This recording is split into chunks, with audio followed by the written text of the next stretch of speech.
It's the monsoons here in India. We are having a lovely evening with monsoon, rainy evening. Yeah. No, exactly. But great seeing you. Same here. Great seeing you in person. And well, thank you for. I'll get back to this. When we had a first event of our community, I asked for your film, and you were kind enough to send us that. Thank you so much. It was an amazing evening we had in the first session. And yeah, My pleasure. thank you. I do hear myself triple, so I'm closing this down. Now it's better. Yeah, so it's gone.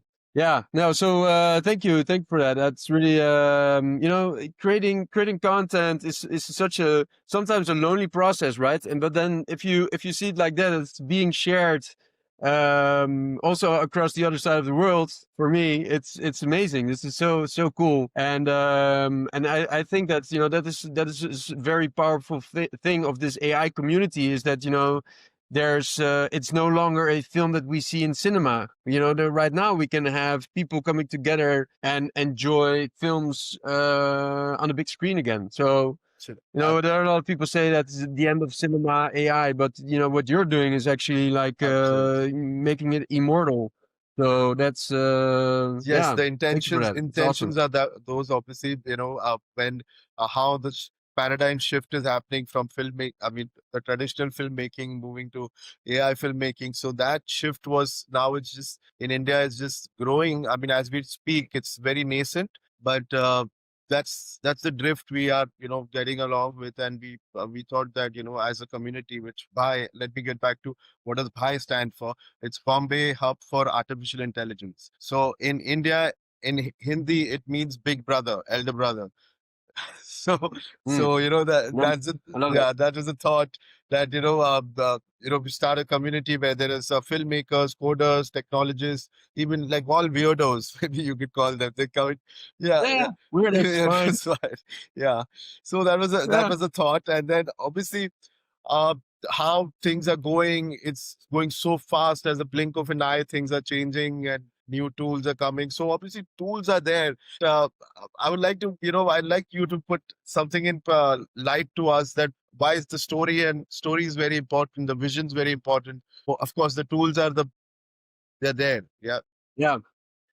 Yeah, I think that tools have always been there, and it's just like and that's sometimes it's just like it's too bad that so much of the conversation is going about that, and it's focused too much on the tools and not and therefore less on the magic that comes out of it. It's just like the same. I always make the same comparison with a chef in a restaurant. If you would go there, a chef that maybe uses a microwave to prepare a meal can still be a very good meal, right? And we can very like, no, it was made in a microwave, but no, the pizza, I loved it. It was great. So, and that's with AI as well. There's such a great focus on tools and also the ethical part, which is it needs to have a space, but it's also I think that and I luckily I see so the storytelling people all over the world doesn't matter where you're from, it matters what you see, and if you can translate that vision into this new form of filmmaking, I think that's brilliant, and I think that's a it's a blessing that we have been that we're living in an age where that's possible. And that's what I've been seeing the last couple of years as well. With when I went full into AI, is Yes. that Yes. it's just it gives so much possibilities to people. I went to a film festival here in Amsterdam, and the person that won had zero experience in film schools or other things, but she had an amazing story, and that won. So it was actually good to see, and yeah, so I think that with what we're experiencing now, it's a tool, but it's also a tool for everybody, Yeah. Yeah. right? Yeah. It doesn't matter if you have never created a film or you are a veteran Hollywood VFX producer. If AI falls in your hands, you can do also a lot of things. And so yeah, it's Totally.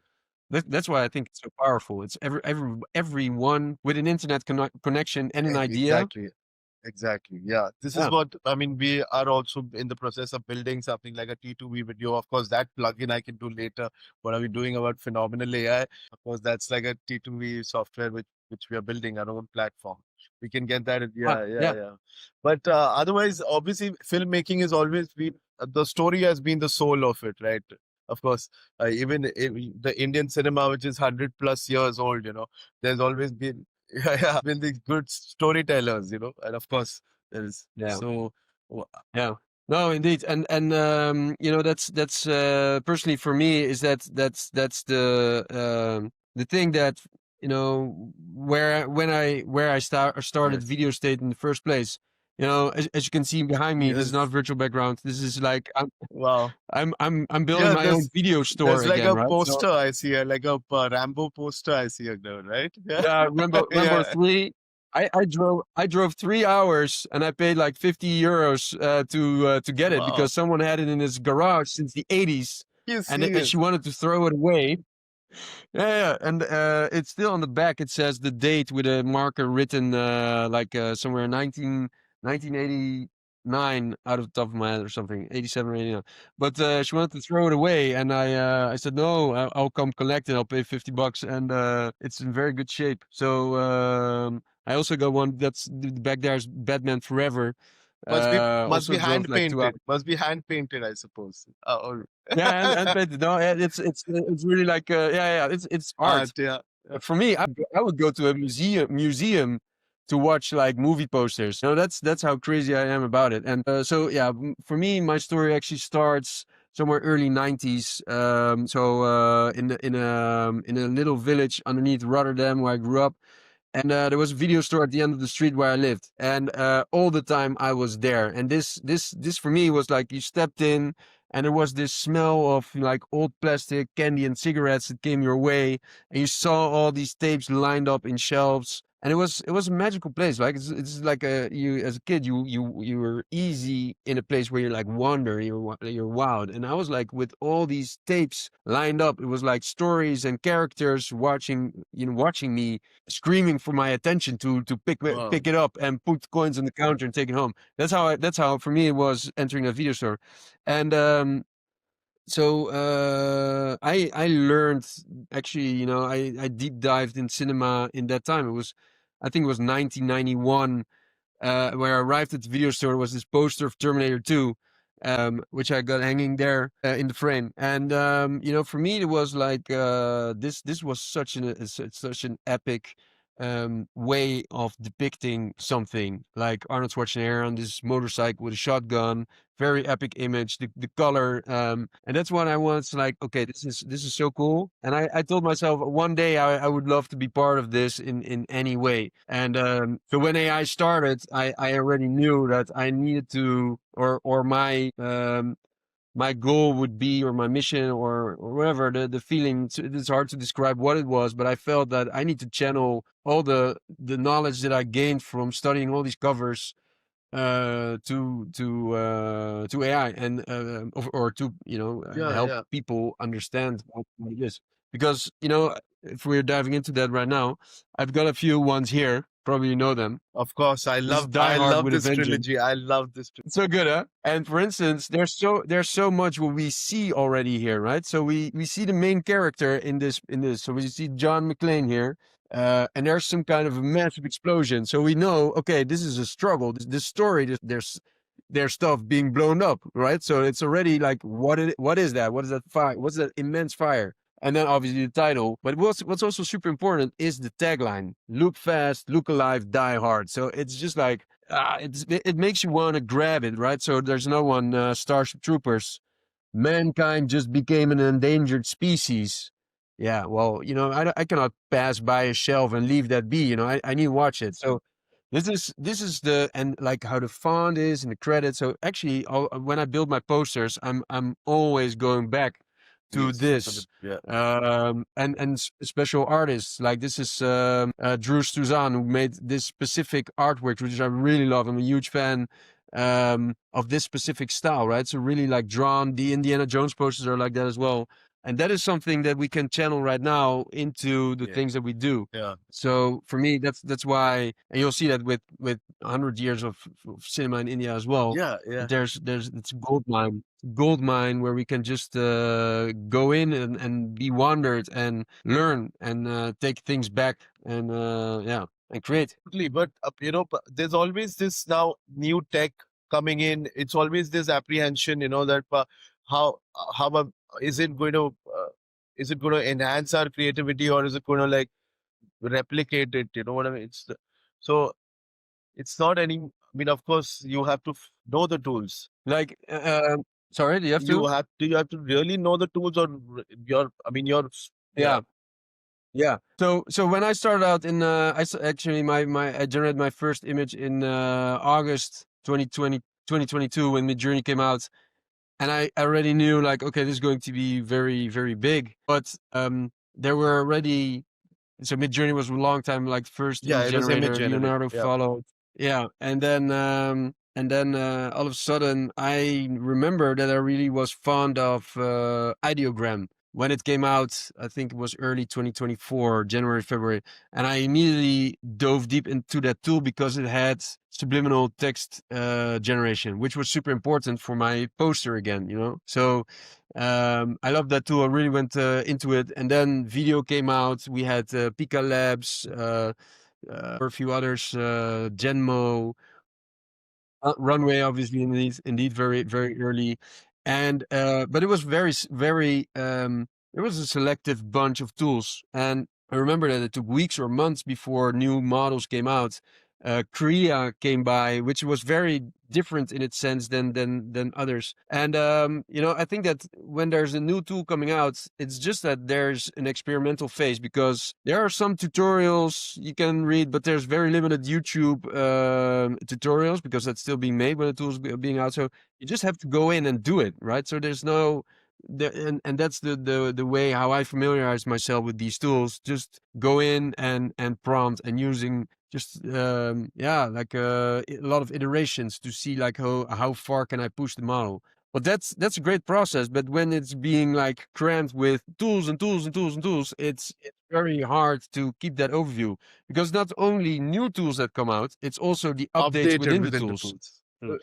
Right. Correct. So you can have Absolutely. like a full-time job with just checking tools. And to people feeling like overwhelmed by the idea that they have to manage all the tools and know them inside out, I would say it's not necessary at all. I know that on LinkedIn, it seems that everybody knows each tool, and I think there's people that really do. But I think that's way more. What's way more important is to understand where your source of inspiration lies. So, for instance, I can have someone who is a sports fan or whatever, and needs to really understand how he can channel that passion of his or her through AI, and then find the tools that are good for that. Because otherwise, you would, if you're like tool first, and then it's always like, what will you create, or how does the tool work, and then figure out what you will create. But if you turn it around and if you say,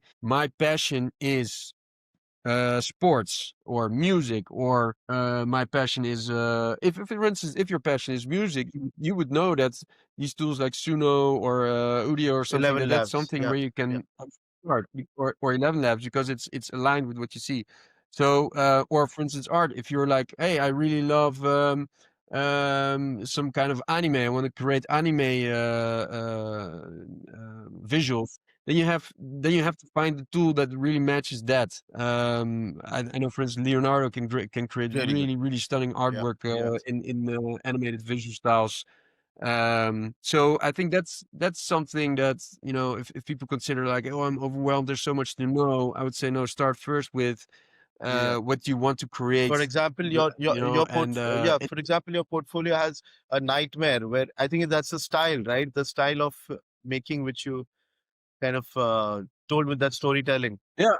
Yeah, exactly. So in that video store, I always loved horror. So I was always, Yeah. Yeah. when I was like, I think 10, 11 years old, I was watching The Exorcist, Hellraiser, all these horror movies, and was fascinated by it, and fascinated especially by the supernatural part, and because Horror, pushes storytelling and characters always to the maximum, to the edge. And that's what I love. So that's this it's especially that genre, like the slasher of the 80s and the 90s. They were so super creative movies that really attracted to me, and science fiction as well. And that's exactly what you say. Like that's my sort of creative anchor where I always return to when I create and then channel through, instead of looking at a tool and say, okay, this tool is new, so okay, now I need to know how it works, and then I figure out what I like, what will I create. For me, it's the opposite way, but it's not one way or the other. But yeah, I think that for people that feel overwhelmed with tools, I would say take a step back, figure out what you love, figure out what your passion is, figure out where you can talk for hours, think about what you want to create in that world, and find the tool that allows you to True. translate that vision best. True. Now, obviously, the process with like traditional filmmaking has, how we could go back to storyboarding. You start with scripting, storyboarding, building on to, well, of course, getting onto the real life shooting, selecting actors.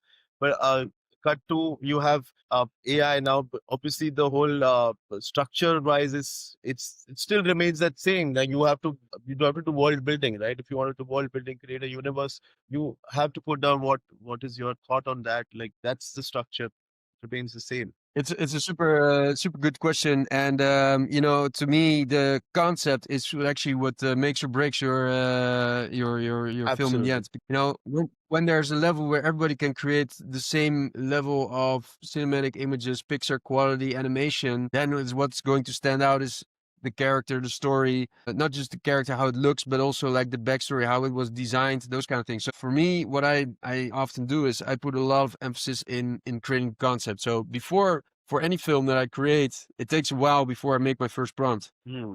And that's because I put all the emphasis on the story and the concept. So I have, for instance, let's say Wooden Nightmares, which is one of the latest that I created. We can maybe show it in Sure. a second, Yeah. but it started in I was in Nice in the south of France, and I saw this. We were at an old fair, and there was this how do you say, like a carousel. And my kids were on the carousel and they were enjoying it. And I know the question that rose in my head is, what if these were monsters instead of like horses? Why do always these carousels look always the same with horses? If you're a boy like 5 years old, I would prefer to sit on a monster with a like scary head than on a horse. But that's me. But so that is one thing. My concept, when I understand, or when I see in a certain situation, I start to question, what if?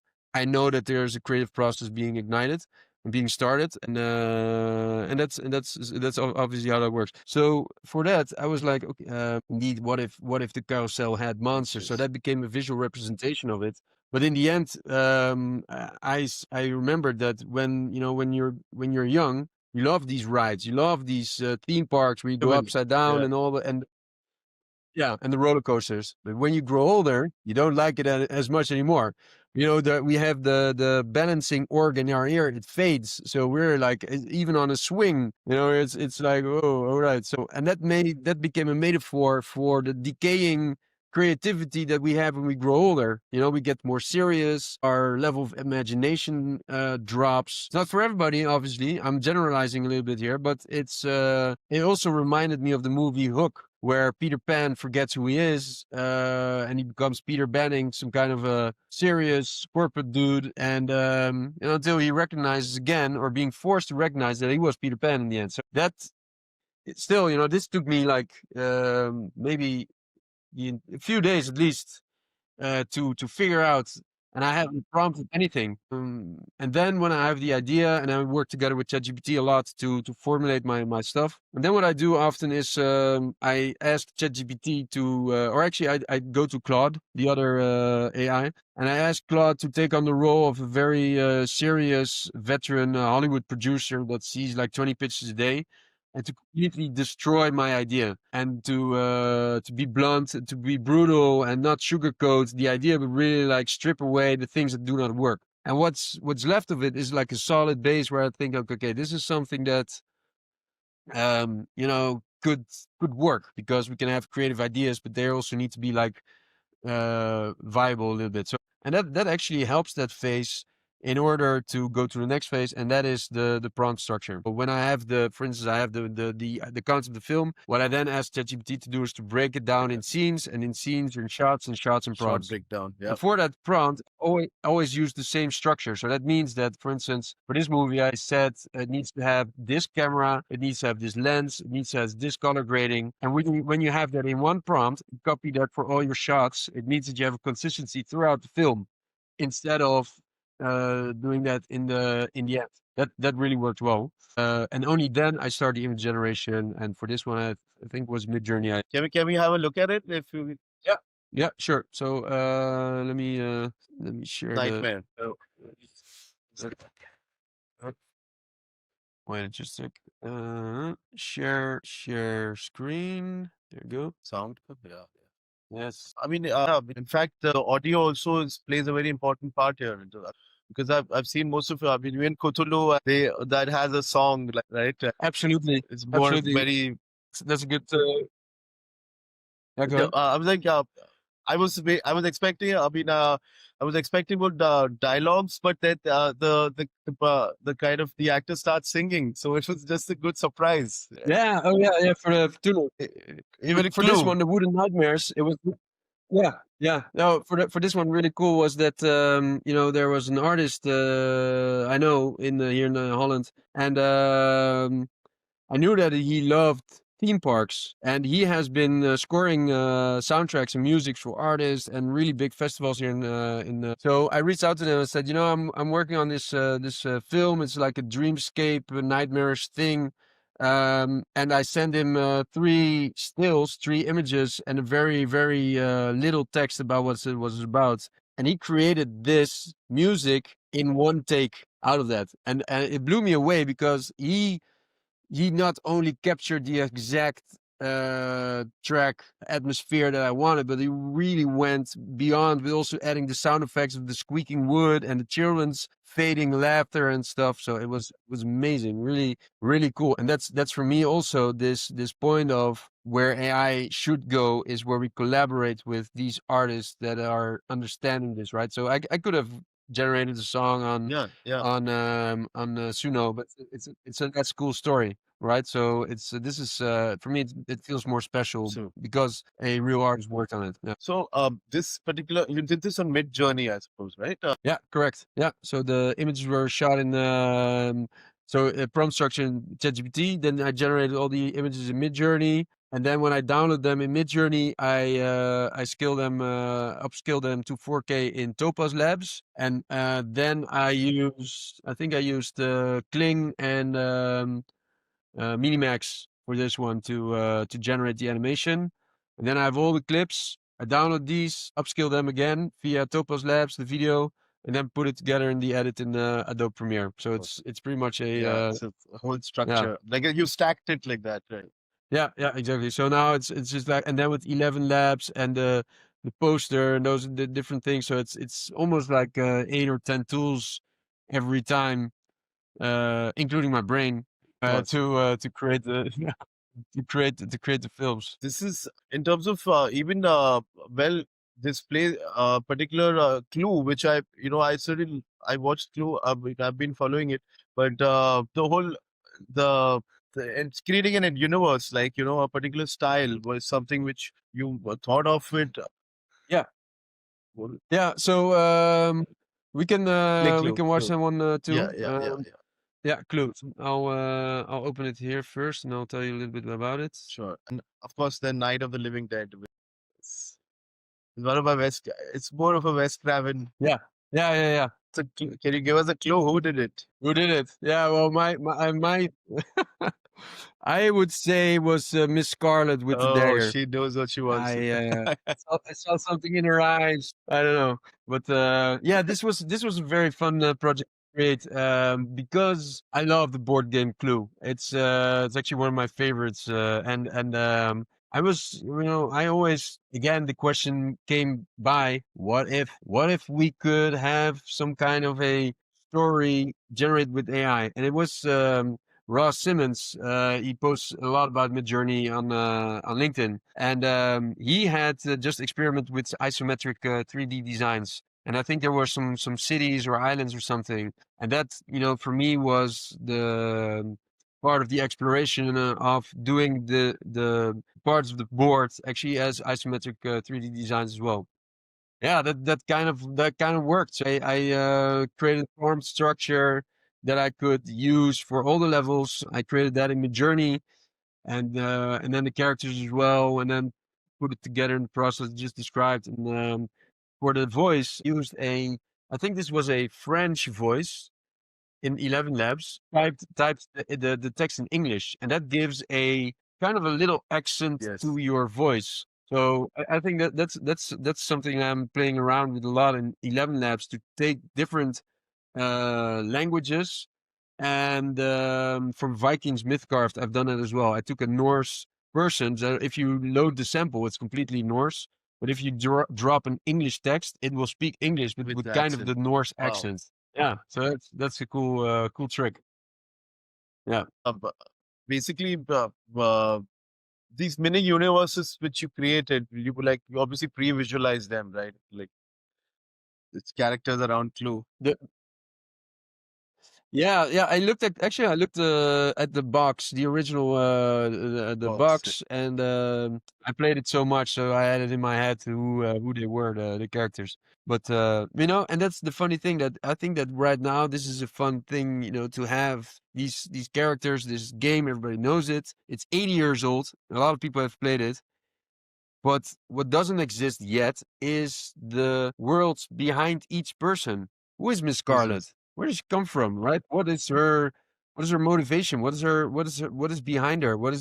Is she a villain? Is she a hero? What is her entire character about, right? And so each of these characters, they have backgrounds, they have backstories, they have History. Yeah. aspirations, Yeah. dreams. And that is something that is, for me, it's like an endless source of inspiration, that we can look at any story and imagine something in the cracks. And that brings me to the next one, and that is obviously the Cthulhu. Cthulhu. Yeah.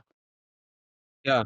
So this story is this year. It takes place in 1925. The story takes place in 1925. So it's exactly 100 years ago. And that's, for me, that was something that I thought, oh yeah, it would be cool to explore. It's in the public domain. That means that I'm free to use it without any copyright Right. infringement Right. or any other things. Also, I've read somewhere that H.P. Lovecraft, the writer of the HP original Love. story, was very open to people working with adapting his work and working with it, being inspired by it. So I saw some kind of a like a, I would say, like an approval there. But obviously I had to balance a fine line with a hardcore fan base, because like yeah, Lovecraft has an immense hardcore fan base, so it could easily go wrong, Yeah. right? Also, the Cthulhu is such a mythical creature that's super hard to visualize. But I did it anyway. I thought, I'll do it anyway. And the story ends with a ambiguous fate of the sailor.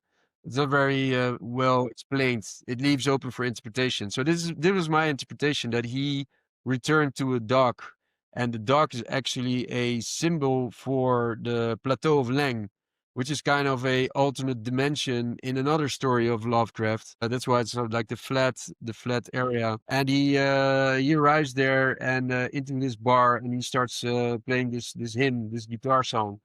And in the end, that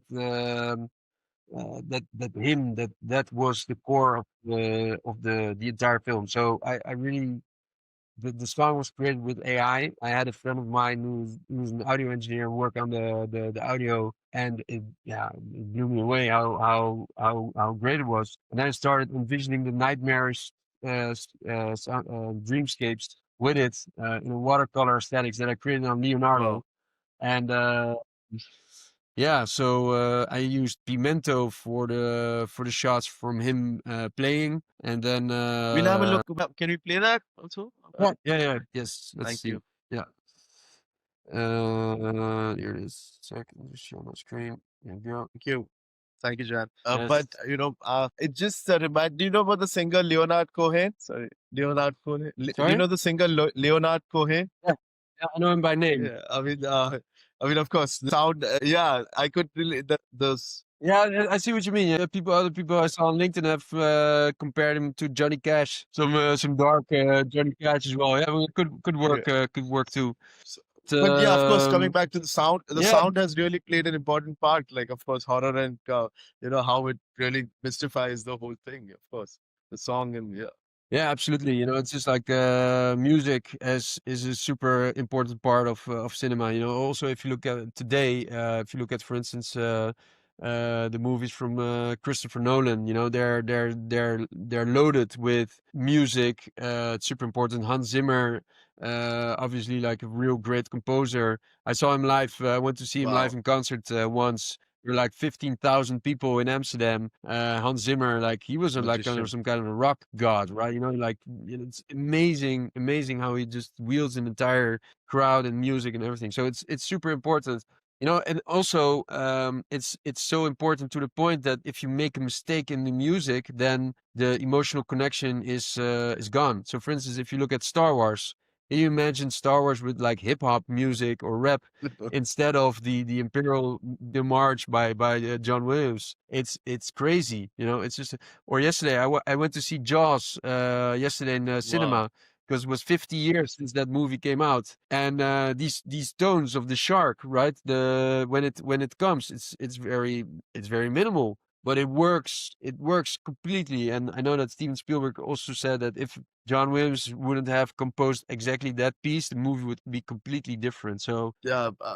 You spoke I read somewhere that it's like yeah, totally. But you spoke I read once that they said it's 80% of how we perceive films is is from audio and sound. absolutely, absolutely. So, I mean, you spoke about Hans Zimmer. In fact, in India, one of our great composers, Oscar winner A.R. Rahman, is kind of they are kind of collaborating on an AI project together, which is for Hans Zimmer and him are giving the music to it. So it's a musical AI.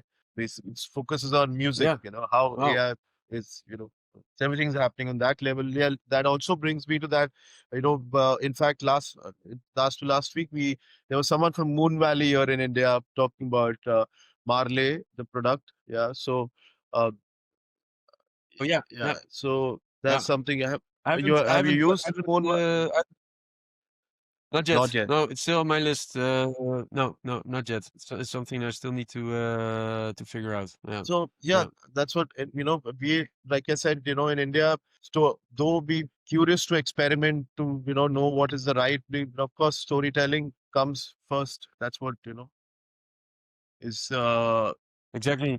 It will always be this, you know. AI is not the latest technology in order to create films. films. So story will always be that.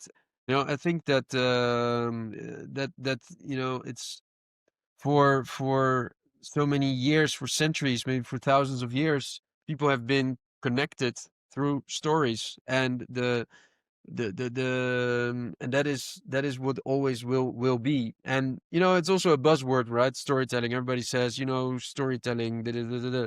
But I think that we need to really understand what it is. And for me, it's and that's what I also say something on LinkedIn. It should be called struggle telling, not storytelling, but struggle telling, because a good story always has a struggle. For me, I cannot watch anything that has no struggle. It's just for me, it's boring. And struggle, it manifests in different elements. So we can have an internal struggle. For instance, I'm in a situation and there's some insecurity that I need to overcome. That's an internal struggle. There can be an external struggle. So, for instance, there's a situation where I need to deal with other people or some kind of things. You could say like The Walking Dead had Yes, really yes. great levels of struggle because in a way it's not so much about the zombies, but it's really about the community and how humanity is communicating and working with each other. But there you see that these different camps, there's struggles there. And the third level could be yeah, let's put that up. And the third level of struggle, which is also in this one, is more like the existential, more like things out of our control, and a zombie invasion. So let's let's look at this one now. Here it is. I've seen the movie The Night of the Living Dead. Yeah, that's good. Huh? It's a real classic. Oh, sorry. Yes. What do we do to get these results? I mean, Yeah, actually, this was made almost a year ago. So I mean, actually, it's bizarre yeah, the kind of how far the iterations you tools must have have taken to do come. these, I mean, iterations. But yes, so for this one, I think I think I generate somewhere between 2,000 or 2,500 images in Leonardo, and out of that, I took maybe 10% to upscale it. So there's a lot of waste in the images as well. But yeah, this took me, I think, at least 100 hours to make. In that process, like the ChatGPT, the prompt structure, the image generation, the selection, upscaling, and then the animation in Kling, and then everything putting together, the different songs, all the songs were generated with AI, the editing, sound effects, title design. I think I created more. Yeah, it took me maybe like almost 80 or 90 generations to come to the title that I wanted to have for the film. So So from title yeah, this was a massive, right. yeah, this was a pretty So massive title animation. So thing. are you planning a sequel of this or I mean, something which is going to be Night of the Living Dead had? Well, Yeah, there's a fun thing. Actually, no, not you're mentioning it.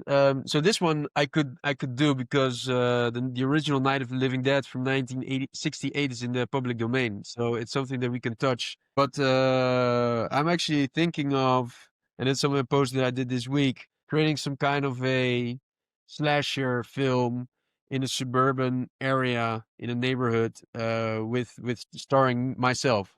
And it's more like a comedy kind of thing, a little bit like Brain Dead from Peter Jackson. I yeah, don't know if you yeah, remember yeah, that yeah. movie. So yeah, and it's called Splasher. So there's a guy with a super soaker, and there's it's a little bit fun thing. But also for here, I wanted to have it serious levels, but I also wanted to bring This, yeah, comedy yeah, yeah. elements in it. So It's kind it's of a it's some kind balance. of Yeah, a yeah. mash. Yeah, yeah, indeed. Yeah. I mean, if you have to, go tell your 20-year-old self now, like what with this kind of a filmmaking knowledge, it would be, Yeah. because You in India, I mean, you here we have this whole youth, which is, we have like largest youth population in South India. Totally, if you look at it now, so everyone. I mean, there's some kind of a practical advice to people who are starting off now, in filmmaking or with AI in their purview. uh I would really say, like, for anyone that's starting to work with AI, and if you reach out to the youth, I would say, like, really really find the that creative anchor that you have. Like, for me it's films, for someone else it's sports, or it's music, or it's art, or it's history, or whatever. But carve that out, because that's something that's really it's really where your value lies, because you know a lot of things about that. I don't know anything about healthcare, it doesn't make sense for me to talk about AI developments in the healthcare industry. I'm not fluent in that language. I mean, it would be weird. But movies, since the 90s, I've been crazy about it. So it's almost an obsession. So for me, this makes sense. For someone else, it's sports. So I think that's the main thing. Carve that out. Really look for that. The second thing I would say, write down or ask a lot of what ifs, because it doesn't, like you say, all these films, they come from normal situations. Kids on a carousel, escalated into wooden nightmares. And why? Because it started with one question: what if they were monsters? What if this would happen? What if we would take this story from the public domain? What if the Night of the Living Dead would become a country song? What if the Cthulhu has a song as well? What if I put myself into a slasher movie? These are all the things that I do start with these two words, what if, and I think if you cannot, if there's nothing And that I think, happens after the what if, then yeah, and I yeah, guess there's AI nothing. really fits the role. Like, why not? And gives you that, it's possible. Yeah, It's exactly. It is uh, possible. And they used to say the sky is the limit. I think that we can say now the mind is the limit. why does If it? we cannot, if we cannot think it in our minds, if we cannot conjure the image in our minds, No, then we cannot no. really think it. So it's as crazy as we can I think guess of. someone's asking from the I think audience. Yeah, there's some question. Someone did. Uh, so I see question in the chats. Yeah, yeah, Where is the question? I saw the poster on LinkedIn. Ah, the yeah. splasher. I think that's the splasher one. Yeah, that was created with the Nano Banana. It's it's really great. You just upload an image of your face and you have a prompt. So I created a prompt structure based on the related to splasher. So for the splasher poster, maybe I can put it up so it's Yep. So you in can the see. context. Where is it? Here. Yeah. Here. Can you still hear me? Yes, yeah, You still hear me? yes, Yeah. yes. We can hear you. Yeah. This is that film. Sure. It's it's this really like this videotape, old videotape with knife to meet you neighbor. This is like done in you see how really well the face is and the visual style. There's a killer and there's something flying around here. Looks like a pancake with a balloon or something. So no, it's amazing. And the font is really Nice great. to meet you. It has the scratch, so I'm really yeah. I made a few different ones, but this one really came out beautiful. So this is something I'm planning on making now. And but this also started with a what if we would have a I don't know film with myself, horror slasher, funny thing, and then it turns out to be something like this. So I think that's the Right. crazy part So that we can do that. it's Yeah. not a hybrid. It's an AI complete AI thing. It's not a like real footage. Yeah, it's everything. Yeah, it's indeed 100%, 100% AI indeed. There's a live chat. Is there more question? Oh, yeah, so I saw the poster related to splasher. Yeah, paper peeling edges. Yes. How long is the film? Which one? Flash. The Night of the Living Dead? Oh, the splasher. I still need to make that. But right now with AI, we are in the zone where we can create like teasers and trailers. To make a film of 5 minutes really takes a lot of time to pull off. I did it a few times, and it easily like costs you 100 hours plus to do it. If you want, and that is also my advice for new creators, I would say, start with carve out your space, carve out this your passion, and ask a lot of what ifs, and then start generating content and share it as experiments online because other people will connect to that, right? So for me, I've started posting on LinkedIn on the 1st of January 2024 and I've never missed a day since where we are now. And every day that we're labeled it as these are finished short films, or these are experiments, or I'm testing this tool, or I have an idea about a movie or whatever, or sharing some thoughts that I had about like oh yeah, this movie cover, what Aliens. does it say, right? And that helps because it's good for your own voice to feel that voice by being online a lot and also it builds your community and it's really important to connect with other creators to discuss comment on their projects as well, not just post and be gone. So yeah, I think that's Do you think so do you think yeah. India has this, India can really leap forward in terms of global AI storytelling globally, really practically using it, filmmaking could in India. Yeah, I think so. Yeah, I think that the industries, the filmmaking industries worldwide can grow because of this.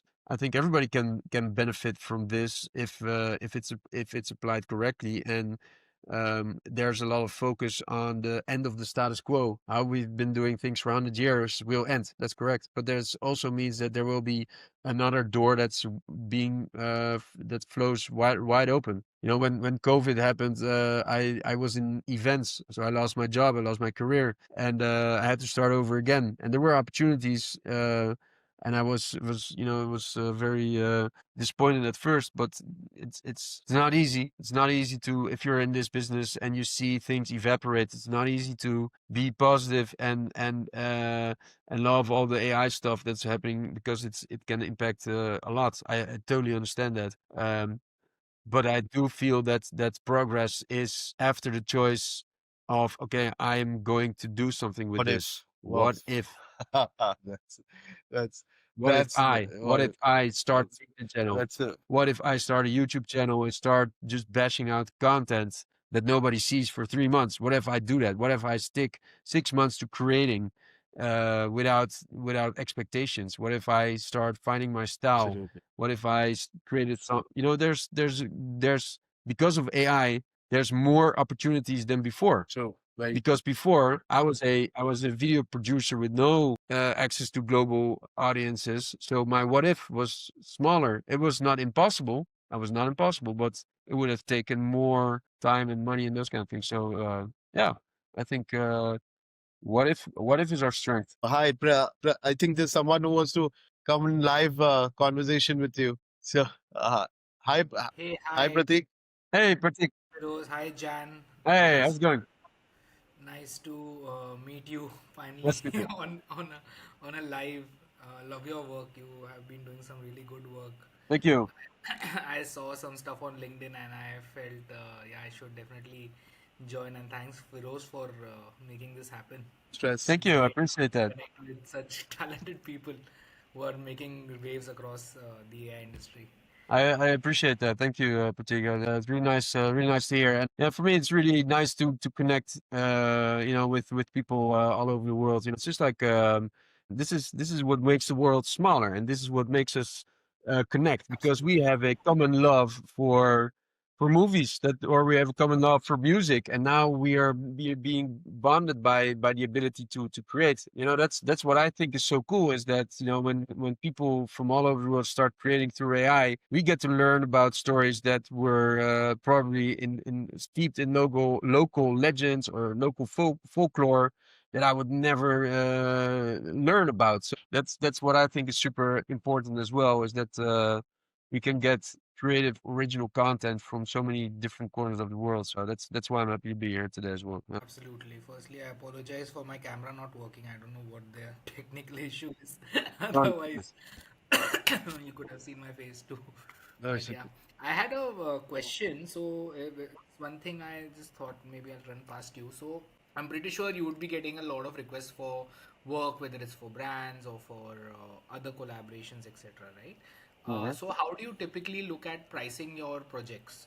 Because considering how brands, especially brands, right, they have a take on AI saying that, oh, it's AI, so Yeah, it's not much. It's effort as compared to your traditional photography and the yeah. traditional film shoot industry. So how do you generally price and ensure that the projects or whatever you are working on is the price is being basically accepted by the client. So what is there a math, is there a formula that you look at?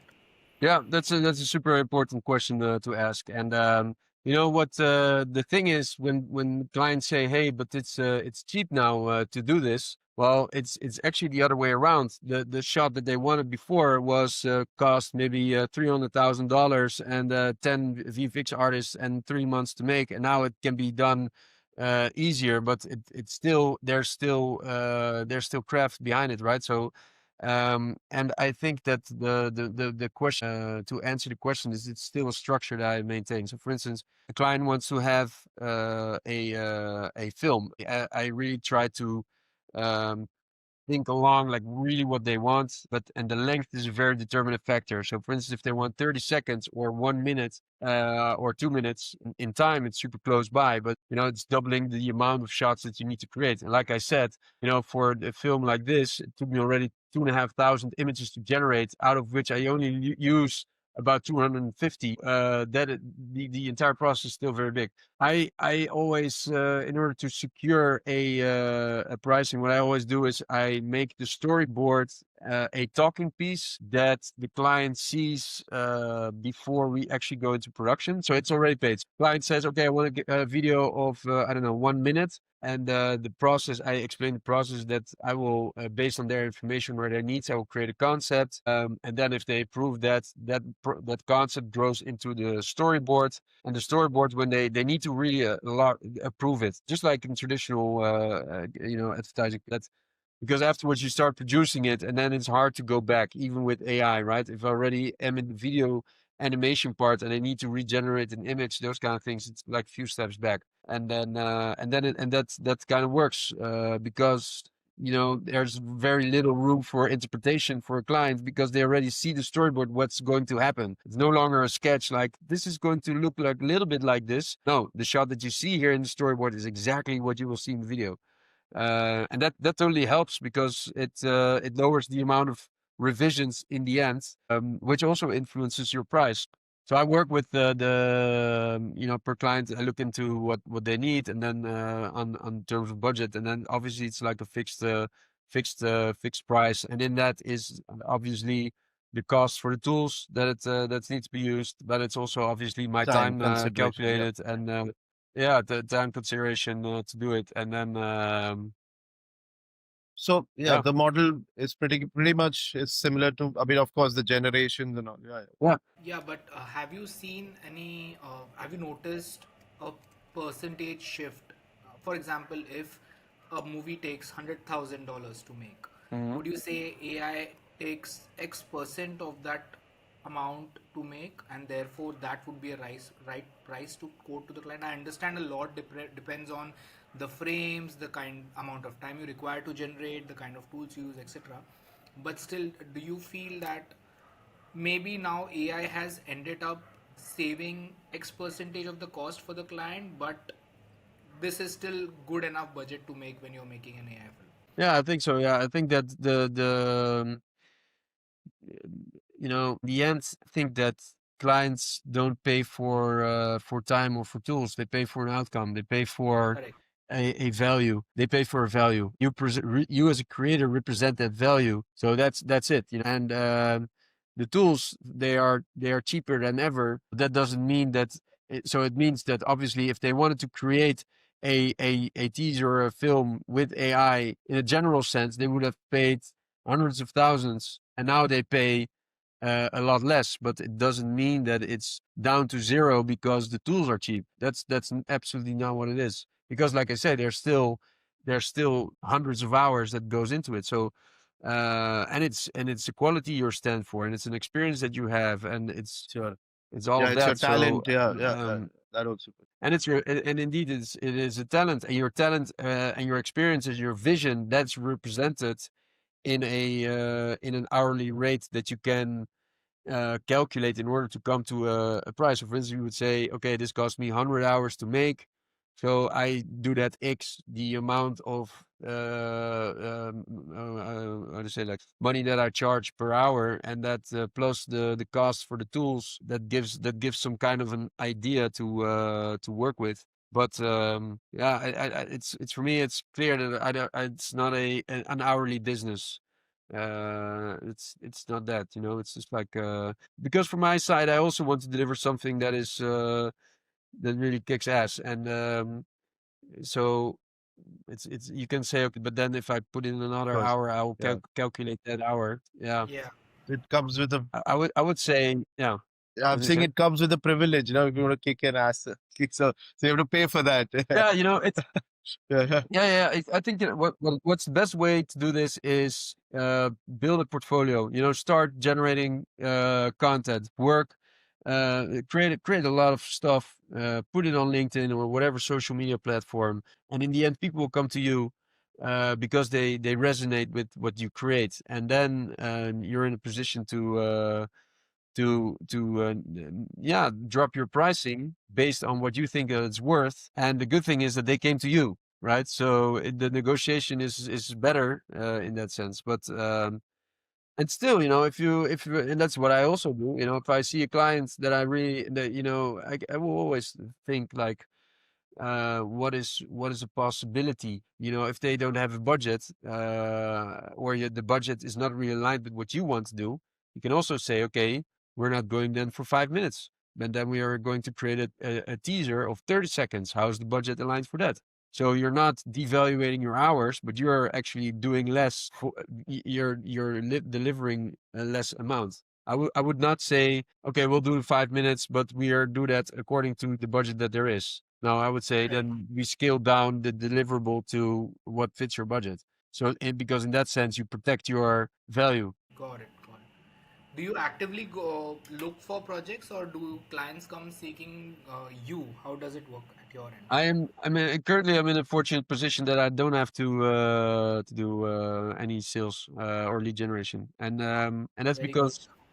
because LinkedIn is my is actually my lead generator. So I put a lot of content out. I put a lot of short films out, and that's what helps people understand. Like, hey, if I work with him, I could get something like this.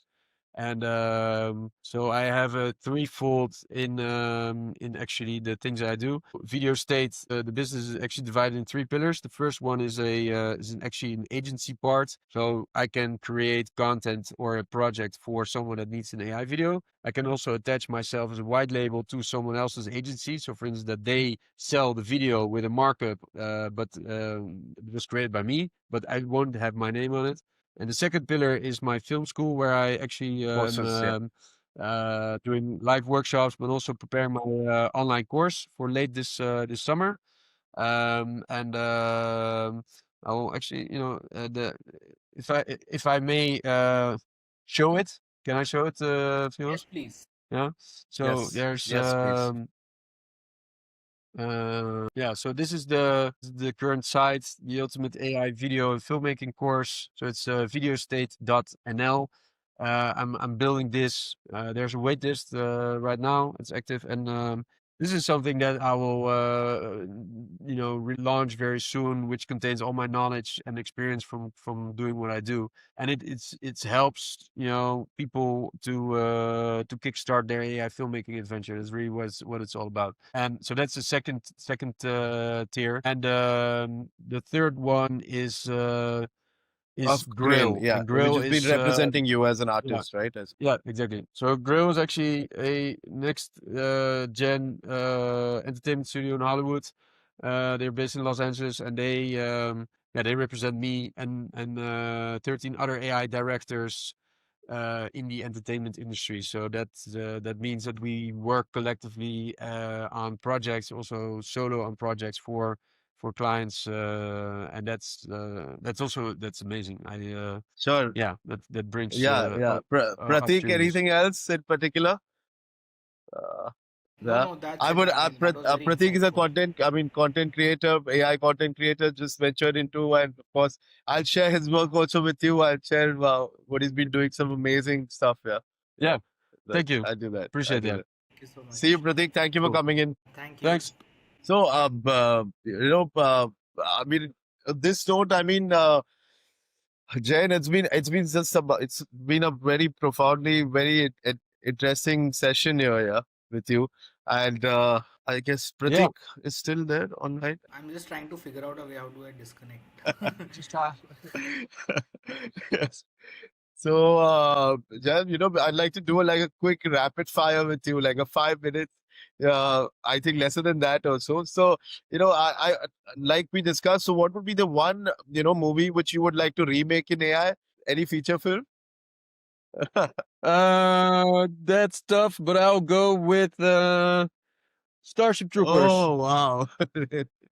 And I love this. It's from Dutch director Paul Verhoeven, which is one of my favorites. Actually, it doesn't need any yeah, remake. yeah, No, it's because it's classic. But why? I would say why? Because the entire universe of these alien species, there's so much to explore. They did a few sequels, yes, yes, yeah. but yeah, that's And that. what one AI tool you have to, like, as you get up on it from it for your day and you open it, like first thing you for your day you open this to Yeah, Mid Mid-Journey. Journey. Wow. Mid-Journey because of the cinematic quality. I really, really love it. So I'm really it's really ingrained in my creative process. Right. And funniest AI hallucination you've seen, like in recent times, which is very funny. Like for me, yeah, Yeah, it was very uh yeah. yeah. Oh, I'm yeah. asking Okay, go for ahead. me, like that Will Smith eating spaghetti was like how it's generated from what it was so funny. Yeah, Yeah. yeah, yeah, yeah. Yeah. So I did I see it a lot in video animation, a lot of morphing. So for instance, I had a shot of a person that was jumping over roofs, and he flew away into the sky like he was some kind of he became a bat, and he flew away. But you know, we need to share this way more on LinkedIn, because we see a lot of polished stuff, and this Yeah, is amazing. But really cool to see the experimental this didn't work out content. And maybe, you know, I should put together a clip of or the funny really ones. failed content, because it would inspire people to do it, right? Because it's Totally, yeah. totally. I mean, thank you so much again for taking a lot of your time. It was quite a great, interesting session. And I mean, to end this on the closing note, I like stories first, right? Of course, stories will always be first. Yes, absolutely. Yeah, Absolutely. Well, yeah, thank you, Firoz, for inviting me. my honor, It's been a my great pleasure. pleasure. Also the screening of Cthulhu, I really, really appreciate that. And yeah, you know, it's been great connecting with you and Likewise, talking likewise. here about films and the stuff that we do. And We would love to have you in yeah, India so sometime. We can do some collab. I'm looking forward. yeah. Well, that would be fun. If there will ever be an opportunity for me Definitely, to come your way, I'll definitely let you know. definitely. I'll be up for. Always my pleasure to host you. Yeah. Yeah. Thank you. Sound. Yeah. Great. Sounds great. Yes. Thank you, everybody. Thank you. Thank you. See you. Thank you. See you. Cheers. Bye.